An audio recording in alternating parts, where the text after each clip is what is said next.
Hi guys, this is closure notes number 3, and the topic, the number is Stoichiometry 103. Our topic is limiting reactant and excess reactant. Let me say that again because my birds are talking. So the topic is limiting reactant and excess reactant. Okay, so let's give a couple definitions here. First, a limiting reactant is any reactant that runs out first.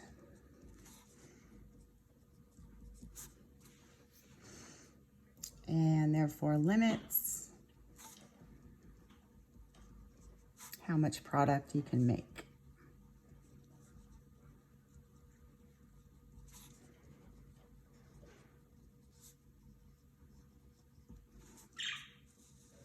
Thus the name limiting reactant. So if something runs out, then that limits your amount of product. So for instance, if you were trying to make, say you were trying to make s'mores, and you had like 800 graham crackers and you had 800 marshmallows, but you only had 4 chocolate bars. Obviously the number of chocolate bars would be your limiting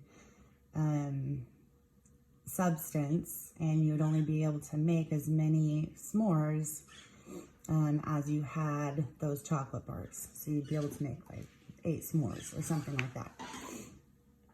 And you would have left over your graham crackers and your marshmallows. Which brings me to my next point, and that is the concept of an excess reactant.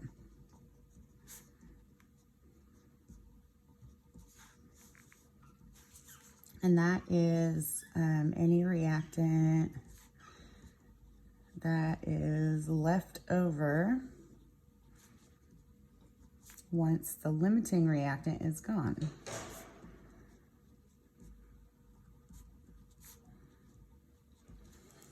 Okay, so in the example that I talked about, the chocolate was,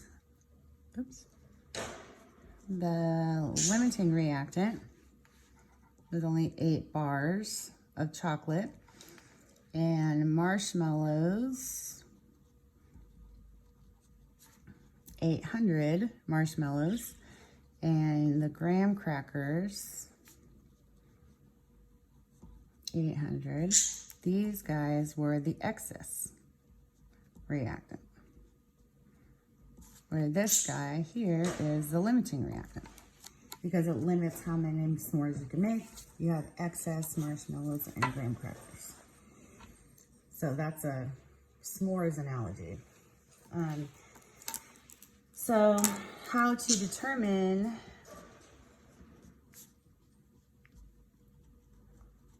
the limiting and the excess reactant, you must do a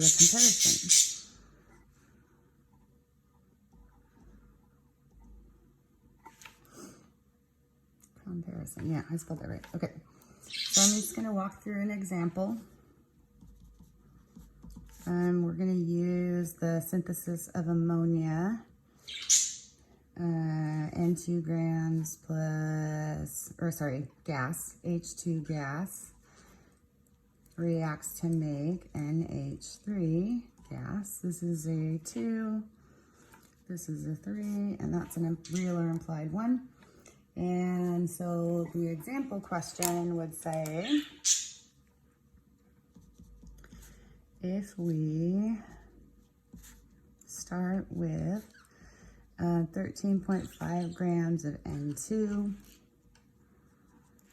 and we'll say 4.50 grams of H2, which is the LR and the ER. So who's the limiting and who's the excess reactant? That's essentially what we're asking here. Who's gonna run out first? So our first step is to convert to moles.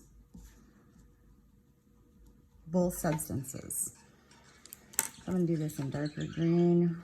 Let's see, we have 13.5 grams of N2, and we're going to convert those to moles.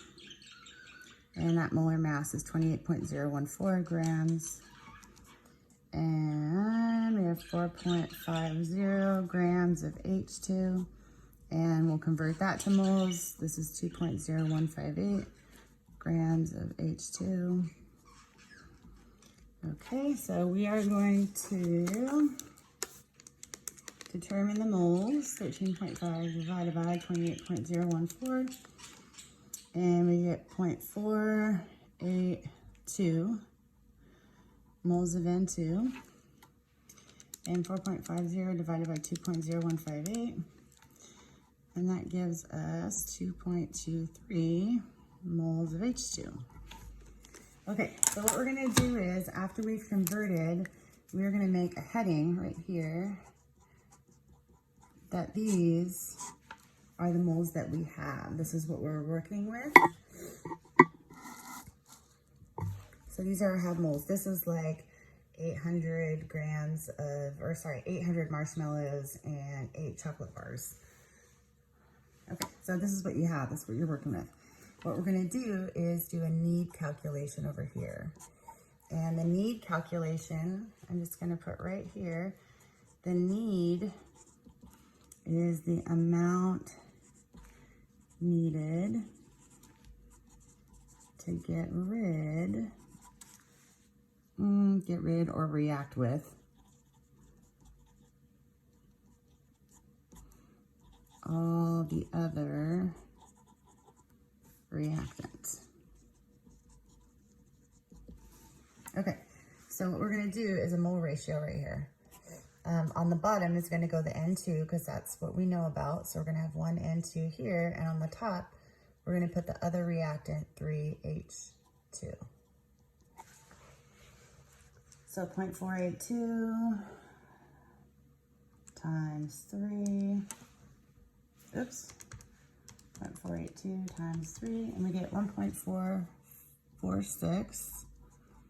Now that is need of H2.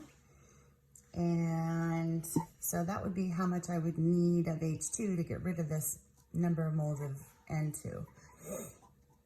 I'm going to do the same thing down here, but the mole ratio is going to be reversed. So I'm going to have the N2 on top and the 3H2 on the bottom. And so we're going to go 2.23 divided by 3, and we get 0.743, and that's moles of N2 that we need.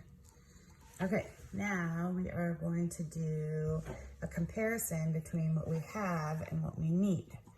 So you're going to compare what you have to what you need for each substance. So we have 0.482 moles of N2, but we need 0.743 moles of N2. So we're going to look at that across here, compare. And then we're going to compare what we have with H2 compared to what we need with H2. And instead of starting a brand new page, I'm just going to use a sticky note here, right here. You guys can do however you want to do your notes.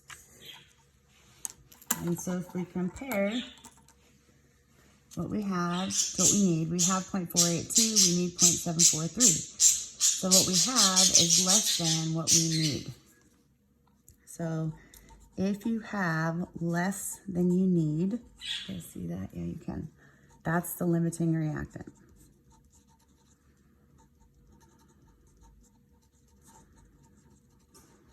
Which makes sense, right? If you have less than you need, you're limited by that amount.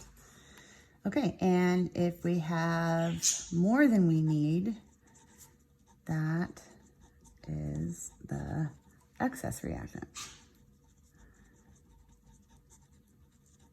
Okay, so in this case, who is our limiting reactant? We have 0.482 moles of N2. We need 0.743. We have less than we need. So the N2 is the limiting reactant here. And we have 2.23 moles of H2, and we need 1.446, which is less. And so therefore the H2 is the excess reactant. Okay, so your first step is to convert to moles, and your second step is to convert to a need, and then you compare have to need.